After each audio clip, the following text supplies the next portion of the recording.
Welcome to the Carson Beck era. It's the React Show. It's the React Show. Oh, is this a whole new thing? We're going to start doing now the React Show? Oh, God damn it. It's the, hey, I kept saying for weeks, you got to get a dude. You got to get a dude. And Scoop's not here to defend himself. He's like, wait, hey, Ro, where are you going to get a dude? I'm like, I'm pretty confident they're going to get a dude. Where are you going to get a dude? Well, we got a dude. Yeah, you got a dude. We got a dude. Now, the question is, are you happy with your dude? Yeah. Well, I love the fact that you're on with us today, Jenners, because for those who don't know, he's closer geographically to Georgia neck of the woods than he is Miami neck of the woods. So, I mean, you obviously hear it probably coming in and coming out as well. We'll touch on it, but I'd love to get your input too. What Georgia fans are saying at this juncture. But I'm happy because he is a dude when healthy. That's going to be the obvious starter for your University of Miami in 2025. Obvious starter. Yeah, so the specifics that we know, this is according to Barry Jackson. He is getting a 1-year, $4 million NIL deal. Obviously, Damn. he is here with his girlfriend, Miss Cavender. Listen, really what we need is for the sister now to dump Ferguson with the Cowboys and start dating Jeremiah Smith. Yeah, I saw that. It was the best. Could you do us a solid, please? Very good. I mean, he only had one catch last night for 3 yards. He can't be happy, right? I mean, come on. Yeah, somebody at that diva level, right? When all of a sudden it's immediate. He's happy until he's Terrell Owens. He's Jimmy just Butler. get one catcher. Exactly. Listen, dude. So now this is 2 years. And listen, I'm the one who said after Cam Ward, I'm like, listen, you can't count on this every single year going in and getting the highest price, outbidding everybody for the number one guy in the portal. And then there he goes, he does it again. I'm like, at some point you got to develop. Now, I think we'll see that with the next two guys that come in Luke and Darion the year after him. I think those are the developmental guys. We just need to get to them. Mm-hmm. So, and you weren't going to listen. Mario Cristobal was in a precarious spot coming into year 4. Coming into year 4, he's like, oh, just I'd rather bankroll on Luke Nickel because, if he's going to be the future and I'm okay with a C. Miami just said, no, we're not willing to write off a season. We're not willing to write off that part of the building why we are rebuilding. No. They want to be competitive. And the thing is with Carson Beck, he's a playoff caliber quarterback. This isn't about competitive, bro. This is about making the 12 team. Exactly. You can't argue that he's not a playoff caliber quarterback because guess what he just did? He got his team to the playoffs. Now he got hurt, so he didn't get to enjoy he got to the precipice, but he got his team into the playoffs. They won the SEC championship with him at the helm. Okay, he led his team to the playoffs. He could lead the University of Miami to the playoffs as well. It's going to take a little bit more on that. We'll touch. But Jenners, we mentioned it before. What are they saying over there right now in Georgia? How are they feeling? Are they bittersweet? Are they happy? Are they jubilant? Are they like, oh no, we suck again? I think everybody's kind of split. Like I feel like there was a point in the season about halfway through, and we do a lot of Georgia coverage here because I'm in Atlanta, that people sort of kind of turned on Carson Beck because of the way he was playing. And, the calls started long before you saw him for Gunnar Stockton, which I thought was a little bit ridiculous because it's like it's the age-old mantra of football, right? Your starter struggling, bring in the backup. Backup's the best guy we talked about it 100 times on this show. Most popular guy in town. But he's the best guy on the roster. Everybody loves him until he gets under center, and then it's like, oh no, this is not good. Williams, man. No, this is not good. Yeah, Emery, exactly right, exactly. But I think that, like you said, bro, he led him to an SEC title.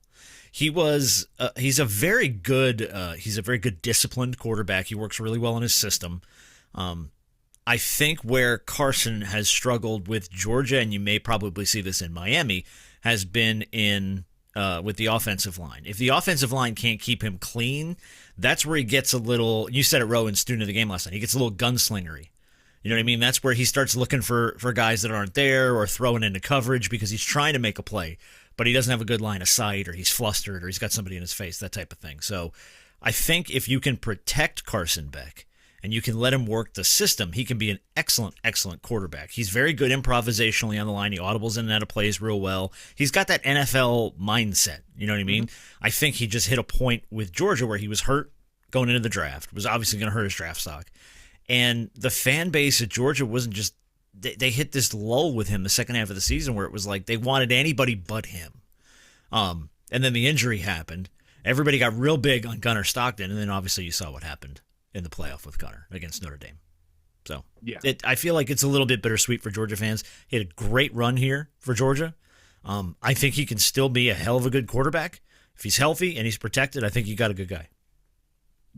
Thanks for the insight. I'll touch on it when we get over to the University of Florida, because I'm going to be honest. I remember Georgia winning that game. I just picked it because it's a common opponent, and we played them earlier in the year. I had no idea he threw 3 picks in that game. It was probably the worst game he played of the year.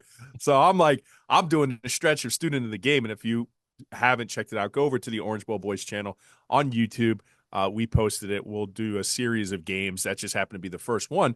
But University of Miami, that was their only common opponent with Georgia, so I wanted to go ahead and see it. And the one thing, and you mentioned it, Jenners, as far as the offensive line, that was one of the quick takeaways that I had immediately was we did a much better job protecting Cam Ward against Florida than 100%. Georgia did Carson Beck. I mean, he was kind of hampered a little bit. I mean, they took some shots. One of the interceptions is because, they missed a stunt.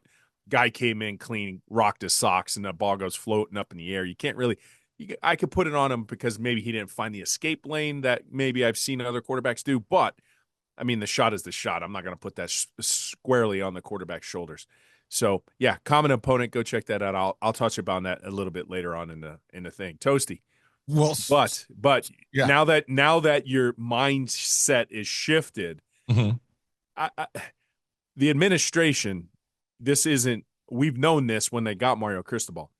But now that you've gotten the top portal quarterback 2 years in a row, I mean, between the NIL, the administration, let's talk about the administration. We don't mess around anymore. This isn't our University of Miami Hurricanes. Our childlike Miami Hurricanes, we're national championship winners. Our adult, pretty much Miami Hurricanes, we are not our adult style Miami Hurricanes. This has changed. No, it absolutely has. And it's not just the administration.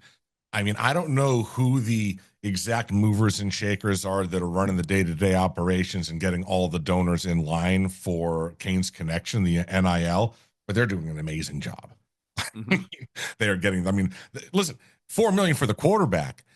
We've definitely spent 7 figures on the back end as well. I mean, I'm not sure how high that number is, but we have definitely spent at least $1 million on the secondary. So Maybe the more. money is, I'm sure, right, exactly. So money is being spread all over the roster, and the folks running that are doing a phenomenal job because the small private school in Coral Gables it looks to be spending just as much as the folks in Columbus and the folks in Austin and the folks in Athens and everywhere else along the SEC. So in Big Ten. So that's phenomenal. I would say, watching the student of the game stuff with you, Ro, biggest thing for me is we were going to go in. I think it may have been Scoop or whatever, looks like we're going to be going into, camp with just these 3 quarterbacks.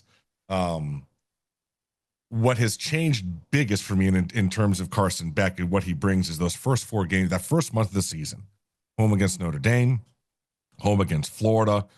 If it was going to be Emory or Judd or Luke, in all those games, your quarterback was not going to have the ability to audible at all. No. But now you have a veteran that's 23-4, 24-3, something as a starter. And you did it in student of the game. He is going to change plays after the communication is shut off at 15 seconds. We have that vet now to go up against Al Golden's defense week 1. Hopefully not. It's a whole different world. Yeah, that was one of the things I pay attention to. And as you kind of evolve and you kind of watch things, and we got to see monumental success with Cam Ward, and you get to watch it, and you went on a season with us, and we got to watch what made Cam Ward so successful. And it wasn't just his playmaking ability when the plays weren't there. It was prior to the play actually even happening. How many times he would come to the line, check. Shannon Dawson's going to give Carson Beck the freedom. And that one play in particular, and it was my favorite play simply for the fact that game wasn't going his way. He was on the mat. He threw 3 interceptions. He's probably hearing the calls by the Georgia fans to go get Gunner. Let's put him in. They had posted a stat in that game too, where I saw he was 10 interceptions in 5 games. So he's in this huge lull. Probably he hasn't. He's never, ever experienced this in his whole career, right? In high school, little league, doesn't matter. Pop Warner. Now he's kind of in a funk. So I'm watching him, but Kirby Smart showed a lot that game. Just grabbed them in the face mask, like, you're still our guy. You're still our guy. We believe in you. We believe in you. So he comes up. The game is firmly in the teeth of the Gator. Like, it is a 3rd and 7. They feel it. They came back. Carson's not necessarily playing well, but he comes up, no communications, changes the play at the line of scrimmage, changes his protection first, make sure that he's protected first because he was taking shots. Next thing you know, they run a mesh play, which was exactly like shit. Dawson loves it, but he hits the out that's attached to it. 3rd and 7. They end up, it's 20-20 at that time. The biggest play for him when you're facing the odds. Next thing you know, he gets that play, marches down, throws a touchdown, ends up with 2 touchdowns on the game when he had 0 at one point. They win by 2 scores. His 2 passing touchdowns was the difference, right? You beat your rival by 2 scores. And I just thought it showed me a lot, right? We saw a lot of interceptions from Cam Ward. Not a lot, but we saw some bad interceptions from Cam Ward too. It's not like you're not always going to be impervious to interceptions. Sometimes you're just fluke luck, but you want to see his response. I'll touch more on his response, but yeah, man. That was impressive to me. So do you think that we'll see any more? Listen, I love the wide receiver room right now, but obviously you have to factor in the possibility of injuries and that there isn't a lot of on-field experience outside of CJ Daniels there right now. Would you like to see them bring another vet in via the portal in the spring? I think they're anticipating it. I think Carson Beck's the type of quarterback that's going to attract it. And seeing the offense that you saw last year, now you turn around and do this. This is now a trend. You know, this is nice. Okay, so I do think they're going to go ahead and try to fix that need as well. If you could get a bona fide number 1, like an absolute bona fide number 1, I like what we have on the roster. If you look, they check the blue chip box now. Every guy's like a 4-star. Okay, yes. So somebody's going to need to emerge. Some people aren't. Some people are going to hit the portal. That's just the nature of the business. But I think absolutely Carson Beck is the type of dude that's going to attract people. And Shannon Dawson and Mario Cristobal and what they did last year marching out the number 1 offense in the land. I think they're going to get somebody. I really do. And then when you have that, you revamp the secondary. Now all eyes are going to shift on who the defensive coordinator is going to be. University of Miami are plugging holes fast. It used to be Swiss cheese, but we're looking provolone. Well, listen, man, the investment you made in the back end of the defense, and now you bring in the top-rated portal quarterback for the 2nd year in a row. So you got a true quarterback 1. So now, I mean, like, not even with any Kool-Aid coming down the spigot yet, but the floor is 10 wins. I mean, I'm sorry, but that's the expectation now. Like, that's like you go out and you do, like, I'm sorry, you shored up the worst part of your team from last year, which cost you a playoff spot, which was the back end of the defense. You have brought in arguably as good a quarterback in terms of ratings. I mean, listen, going into this year in the offseason, Carson Beck was pegged as one of the top 3 quarterbacks coming out into the NFL draft. Mm-hmm. And then the season went sideways on him. So it's not like this isn't a guy that had legitimate NFL aspirations. I got the Panthers game on, legitimate NFL aspirations. And it just kind of got away a little bit. So, like, yeah, the floor is 10, Ro. It's 10 without even any Kool-Aid. I think that should be the expectation. Look, if the extended college playoff showed you anything, you can lose games and still be okay. Look at Ohio State. They were written off. That was a terrible loss against a Michigan team who wasn't even ranked because of, who they are, their brand name recognition. University of Miami lost 2 games. We couldn't get in, but Ohio State lost 2 games. They got in, and they're showing to everybody what a complete team, which is University of Miami, didn't have last year. We didn't have a complete team, what it could do. So, yeah, you're talking, interestingly enough, now with Carson Beck, you got a floor. I'll probably peg him for a couple losses. But I just hope this time, if you have a couple losses, you're on the Ohio State side of things and not the Miami side of things. So I don't know when you have to start politicking that. I don't know because you can't lose. But again, it's how they lost too, Toast. So let's lose. I'm saying let's go 10-2 and make the playoffs, even if we don't play for an ACC championship game. But let's lose the right way. What does that mean? Lose in the first 3 weeks, maybe lose week 8, but then don't lose again the rest of the year, right? So that you look like one of the hotter teams down the backstretch, and you can play the Ohio State card, and then you potentially can get in. Well, and also, you also obviously want to look better as the season's going on, but you got to win at least one of the Notre Dame Florida games, because either one of those will look really good at the end of the season. Those are both going to be really good teams next year. You didn't have that quality win this year. You will end next year if you have one of those as a win, you will have a very good quality win at the end of the season next year when they start matching everybody up. So the schedule's harder, but yeah, you just brought in the quarterback, and with the talent you have. All right, we got to face Notre Dame and Florida in the first 3 weeks. Let's go. We're at home. Yeah. Let's go. I mean, it's going to be packed.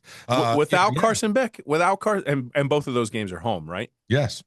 Without Carson Beck, I'm probably saying we're starting off 0-2.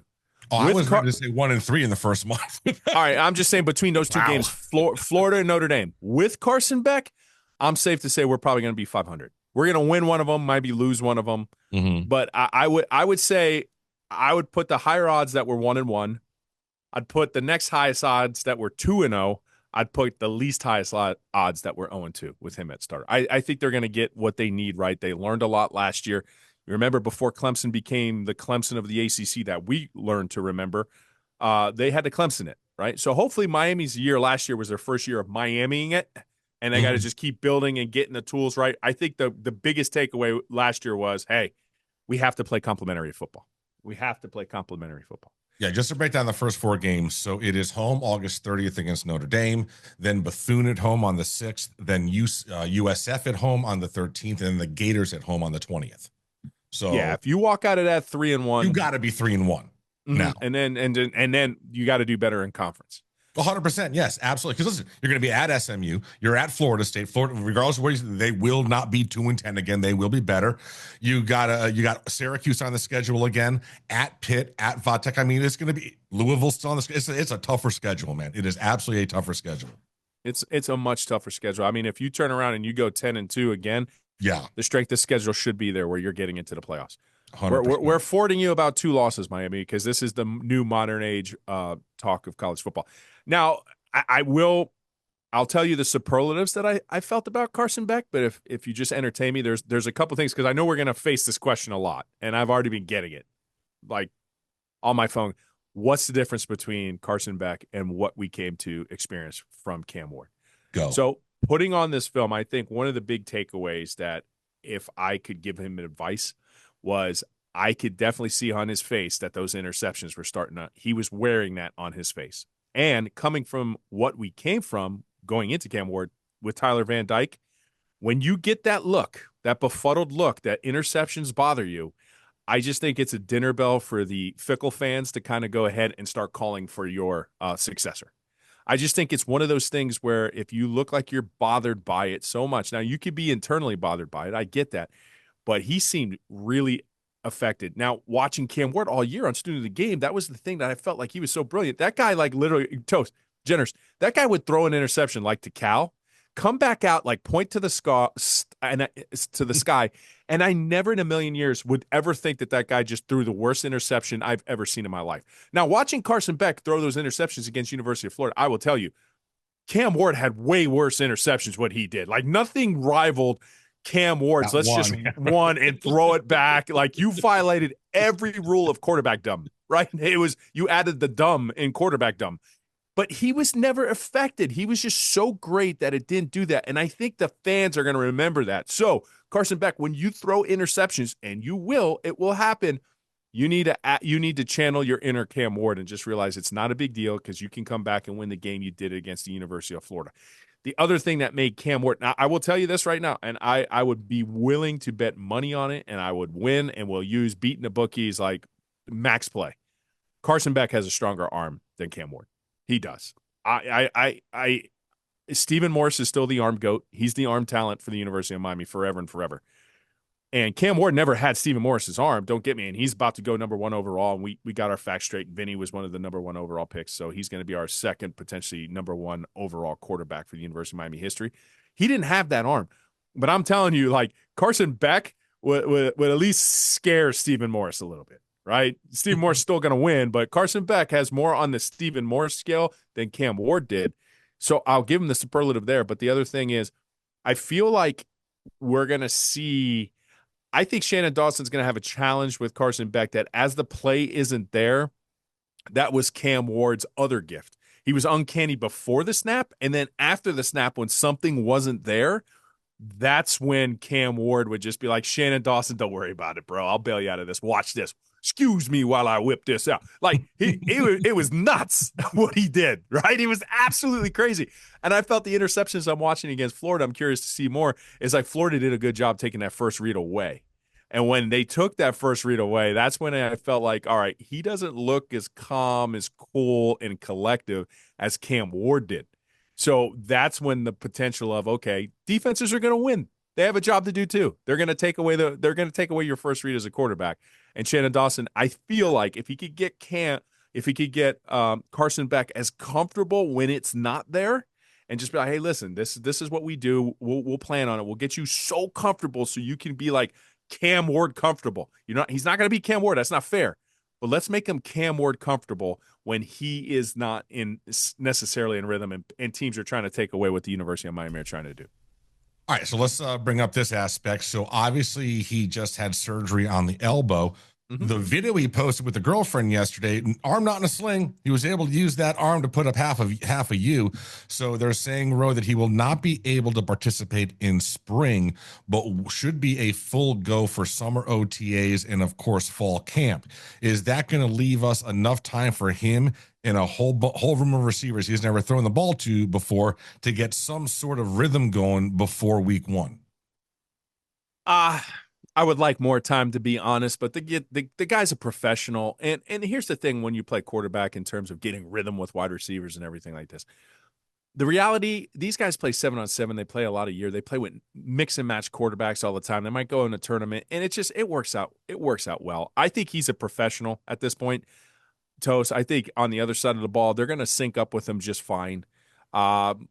I would like more time, but I don't think it's going to be so much as a detriment that we're going to see like week one and it's just like balls are just hitting the ground like crazy. I think because Cam Ward wasn't here that long, right? He was a one-year guy. He was in Washington State system twice, new system, knew this. And what did he do? He lit the world on fire. So I don't think that's going to be the same case. I'm not expecting the number one offense in the country again, but I don't think it's going to be something where we're like drastically looking, if he only had more time with his wide receivers. I think he's going to have enough weapons. And the most important weapon, right? And Georgia had it against Florida, and I know we're talking quarterbacks and specifics, the run game, because that was one thing Georgia was able to provide that Mario Cristobal can provide, a really good, healthy running game. So why Carson was like reeling and trying to find his way and trying to maybe find his way rhythm early on in the season because we want to get better late. We're talking about this.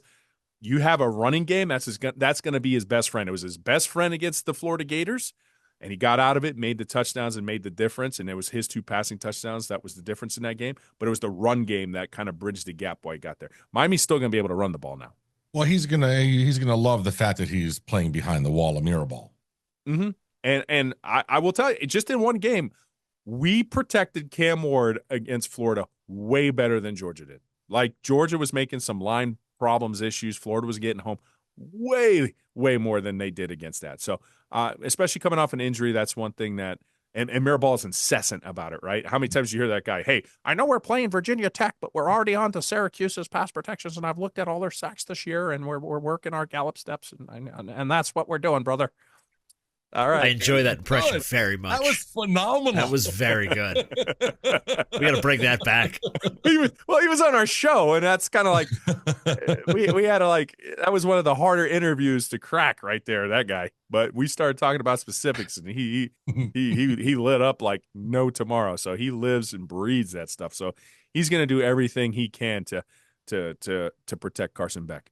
Bro, the Jim Leonard, they're talking about the Broncos. That's the dude that played for the Jets, right? To be DC? I think so. I don't know. I think so. So, I mean, obviously, all this has happened, and DC is still not in place, bro. I'm starting to think that he's getting them from the NFL. That is somebody on a playoff team like Jim Leonard, and he's just waiting for all of this to the NFL to play itself out, and then he can make the announcement. Yeah, a couple names on that. It's either at this point, it's either going to be a couple teams that are still remaining in this. I mean, Texas just got out, so pay attention to them, or NFL. I mean, if I heard they were going to try to move a little bit quicker this time, but here's the brilliance of the NIL. Yes, These guys don't care. These guys don't care. You've revamped your total secondary. Good chance Xavier Lucas, once they set him free, we need him like Free Willy. We need to post him like Free Willy when he's finally jumping over like an iceberg instead of like a rock jetty, just like this with Free Willy. Like, and those guys don't even care who the defensive court. All you got to say is, I got this amount of money for you. Cool. All right, and we're going to get you somebody who's going to play a better system. It's nuts. That's it. Scoop mentioned the when he made his comment the other day about, can you imagine having to run this back with the same guys on the roster and just a new DC? How awful that would be.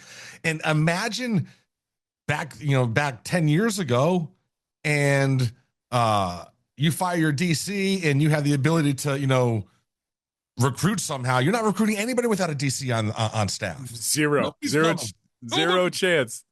Now you see them. It's one of the benefits of the NIL. They don't care. They don't even care. They don't even know. That's not even going to be their secondary coach, because that's somebody let's get you handpicked to come in. You're going to have a new secondary coach too. Yeah, I don't care. As long as it's clears, bro, I'll play for whoever. Yeah. By the way, NFL-esque.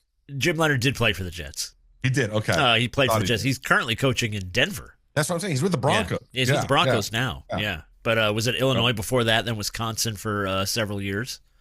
So yeah, he's at the Broncos. I think he's the DB coach, but I think he's also the passing game coordinator. He is pass game coordinator and DB coach. Odd combination. Yeah. Okay. Because he has to understand how how DBs play. That's actually interesting. I never even thought about that. And listen, there's rumors, Ro, that maybe I know we kind of threw it out there, just shot in the dark, but that maybe there's a chance that Dorsey is on the table. Listen, I mean, okay, so I would sit there and say, you were thinking 7-5. Carson Beck comes in here. Let's push this up to 8-4, 9-3. You get Ken Dorsey. 10-2. It's just I'm such a big fan of that guy as a quarterback coach. I mean, he's a great offensive coordinator too. He's done it at the highest level, and it's the dog eat dog world up there. And he was on the Browns. Come on, but you just fired him from the NFL. It's the Browns. Okay, may I remind you that Bill Belichick was fired from the Browns. Okay, it's a vortex. You go there to die. It's like the pirate ship graveyard for coaches. All right, So I don't care about that with him. But if he's able to do that, what he did with Cam Ward, and I mean Cam Newton's career. Cam Newton became an MVP once Ken Dorsey was there, and you always saw Ken in his. Look what he did for Josh Allen. He was Josh Allen's quarterback coach before he became. So you don't think he's going to be able to talk to Carson Beck? I mean, that has to be the play. I think Kenny is good enough that he could be a quarterback coach somewhere else in the NFL. It just depends if he wants to come home.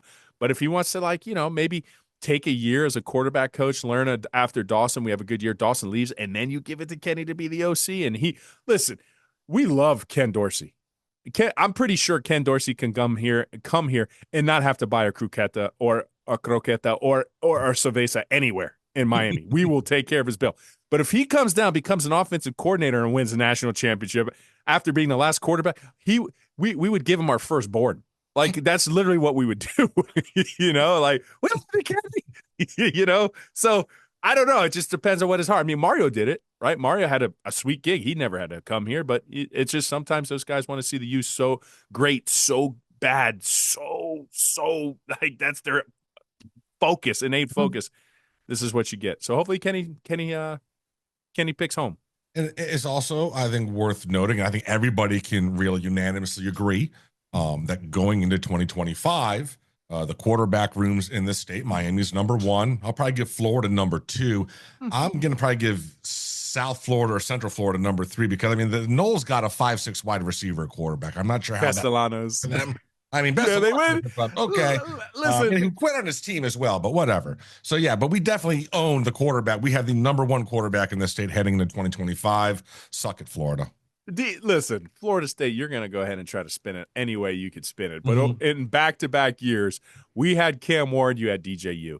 We had Carson Beck, and just my cohort said, you have a 5'6" wide receiver playing quarterback in Thomas Castellanos. I don't want to hear it. You guys suck again when it comes to that one. Now, all bets are off when we play each other, and we're gonna have to go to Tallahassee and Doak Campbell. Oh, it's gonna be fun kicking their ass up there. Yeah, Carson Beck, but that's another thing too, man, about the Carson Beck experience here.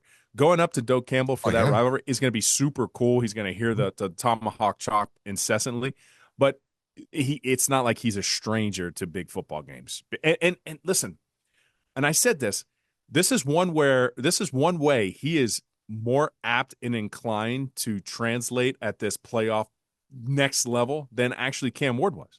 Because Cam Ward comes from the experience of what? He came from Washington State. What were the big games what were the crazy environments that he was playing? Well, I mean, no offense. Bowl, right? The Apple Bowl, you go to Washington, sure, yeah. great. But it's not like, Washington State fans are going over there. But other than that flag you fly on every game day, your fandom is not really impressive. I'm just saying. But like you have the starting quarterback from Georgia. He's been to Death Valley. He's been to Auburn. He's been to Alabama. He's played in some of the biggest environments with all the marbles. He has the experience. He's better equipped to face that at Doak Campbell than Cam Ward would have been, right? To a T. Here's something, too. When you think about Carson Beck, too, and playing on the road, go back and watch the second half of the Alabama game and the way he pulled them out of that hole because they were dead in the water. They were, and they got all the way back. He got that game tied. Now, they lost that game, but watch what he did in the second half, how he was able to audible to the defense and get his reads and find his progressions better, and he almost single-handedly pulled them out of that hole. That might be the second game that we put on the Student of the Game series. Florida was first, but Jenners might have planted the bug in my head. Why don't we just look at the Alabama second half game? of Alabama? There you go. First half was a travesty. Second half was. But I gotta watch it because travesties are cool. But on this first week, I was back to the back whole to first back half and just destroy it. Yeah, I get it. All these people. Milroe came out like on fire. Like Alabama was torching them the first. They had half. no answer for him. No answer for Jalen. He was. I think he had like almost 300 yards of offense in the first half. Yeah, it was absurd. It was ridiculous. So, all right. Anything else you want to hit on, Ro? I think that's a pretty good react show for our first ever react show. Oh, it's actually our second. We did a Cam Ward react show last year, but we didn't call it the react show. No, I guess that's true. Yeah, it's real easy. It's just a little change of inflection for me. Right. so it's not that bad. Playoffs are here. I was gonna say, any thought on the national title game? If you think about Notre Dame, Ohio State, I never thought remember they lost to who did it? Eastern Illinois? Is that Northern Illinois? Something absurd, yes. Some directional Illinois school. There you go. And that coach was crying, and some people were giving him shit for crying. I'm like, no, let him cry. He just beat Notre Dame. He cried because he even knew that I beat a national championship caliber team. And Louisville could have beaten them earlier in the season. Remember that? Yeah. And so I don't know. Good for Al Golden. I mean, they're doing it with defense. Miami has way more talent to me on the offensive side of the ball than Notre Dame did. But again, with the extended playoffs, I think before this, you're looking at LSU, you're looking at some of the recent Alabama teams, and it's like offense is king. You better start scoring 40 points a game. Miami's not serious until they can score 40 points a game. And then the extended playoffs changed everything for me because it goes back to the NFL. You better be able to run the ball and play some really damn good defense because you're going to have to go in the cold sometimes. You're going to have to go have an all fair weather team. You're going to have to dominate some teams in the trenches because if you can't do that, you're not going to win long term. So then when Mario wasn't sexy to me because he's not a forward thinker, he's not an offensive minded guy, all of a sudden because of the extended playoffs and having to play in cold weather environments, he's sexy. Yeah, him. Yeah, he's a sexy offensive guy because he understood what we maybe missed, and that is if you're going to win long term, brother, you better be able to do it in the trenches. Do you think Al Golden will be able to scheme and shut down JJ like he was shut down in the semifinal game? Ooh, the talent of Texas's secondary. I think the talent in Texas secondary, they might be the fastest team in the country. They're very fast, bro. They're a speed demon team. It's uniforms. It's the uniforms. Yeah, of course, because if you implant that same team to us, they wouldn't run 4.3, 4.4 40 averages. They would run 4.7. Yeah, and they would make Mark D'Onofrio blush because he'd want them to play safety. I think Al Golden has obviously earned his stripes. He went to the NFL. He cut his teeth. Good for him. And do you feel the same sentiment when you say I feel myself as saying that, like, good for him. Al Golden is the only human being that I'll be rooting for in this game. Wow. I despise both programs. What about Marcus Freeman? He seems pretty cool. Yeah, no, but he's the head coach of Notre Dame. Fuck Notre Dame. I don't care. I always liked Al. Well said. I think Al would have been great here if he had the balls to fire his BFF at the time. He didn't. Whatever. He learned from it. But yeah, I will always root for Al. I like Al. Al did nothing wrong. He and additionally, the university tried to screw him afterwards out of the $3 million, which was also just low class. So I never got an issue with that. We're paying Carson Beck more than Al Golden wanted in severance. Right. Hey, let me ask you a question. Maybe I'm wrong. And first of all, Al Golden could recruit, even though he had his hand hide behind his back, and he could really recruit linebackers. What line? I mean, because I'm immediately thinking Denzel Perriman here. And then you got to think about who Manny inherited it right off the rip. You know what I'm saying? He got Shaq Quarterman. That was not his guy. The last time we had linebackers. Michael Pinkney, right? That was not his. That's out. Baby, the Insta Alphas. Who? The gas station photo oppers. But let me ask you a question. When's the last time we've had that good of a linebacking course since Al Golden? Like, no, 100%. Manny could recruit him. I don't remember. Like Rick, like, okay, he I don't know. It's been a minute since we've had it. The last one we had was James Williams, and he was a safety the whole time here. Had a position. So I don't know. They'll probably point it out in the chat on the comments. They're like, "Hey, you guys, man, how'd you forget about him?" But it's not coming to mind right now. Well, I mean, listen. Hopefully, with the new back end and guys that are seeing the right pictures in their, in their eyes during these plays, Kiko won't be on so many islands. Actually, he's gone. Yeah, he's gone. Yeah, so who do we got? So it's going to be Wes. I like Wes. All right, Wes, you got some Popo. But hopefully the linebackers are going to have a little bit more assistance and won't be on islands the way that it was this year because they'll have some safety help. Yeah, and you know what? I had a wonderful conversation with Lance Roffers, contributes over there at Canes Insight. And he brought up something too. Yeah, Lance is the man. And he brought up something, and I thought it was fascinating too. He goes, the way that the game has changed, it's like, you know how you remember how like defensive line was king? Guys, like defensive line. He's like, you're almost seeing it shift so much that it's now the secondary and your secondary defenders that are king. And think about this, because what did teams do to us all year long? They got rid of the ball fast. They shifted and got rid of the ball fast.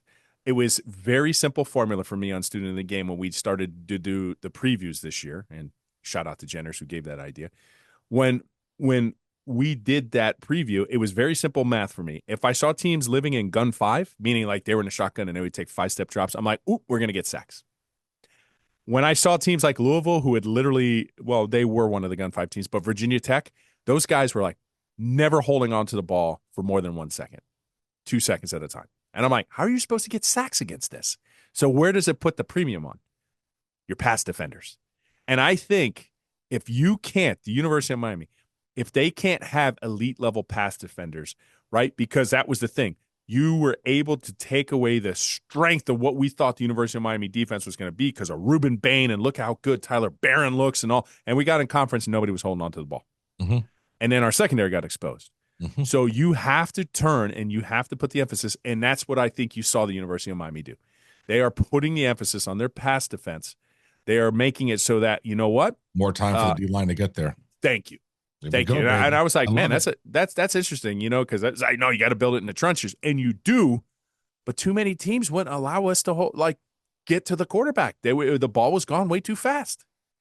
So, good point. 5 hours ago, I put a whole bunch of ingredients into a crock pot for a chicken stew, and this whole house right now smells like a chicken pot pie. I got guys from work. We're doing a brisket and bourbon night, so I'm putting like special select invites to that. And the prerequisite, I told them, I was like, "Listen, boys, this is on me. I'm going to take like a boss friendly thing. I'm opening up my house. I'm taking care of all the food. Here's the only prerequisite: bring a bottle of bourbon you want to share. If you want to leave it, you can. If you want to take it home, that's up to you. All right." But everything else I'm not saying it's a fee for the food, but if you choose to pay it forward that way, then so be it. Yeah, you are more than likely to go ahead and take that bottle home. But I will have some bottles of some delectable bourbons for you to try. My Eagle Rare stash is back in now. The there guy we I took go. his last 2 and he brought some more back in. Nice. I was like, yep, I'm gonna have to buy a couple more. Danielle's gonna go in there and be like, how many bottles are back here? I'm gonna be like 8. How much do they cost a piece? Don't worry about it. Don't let's not talk about that. That's not good. Oh, no, this is not good. No, it's not. It's not. It's not. Oh, All right. Listen, that was your React show. Listen, everyone, have a great rest of the weekend. We will have a normal episode drop, say, Wednesday, Thursday, whatever it is. And until then, go Canes. Hey!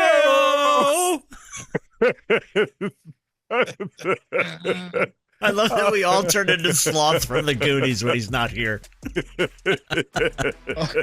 Oh. My goodness. Bange.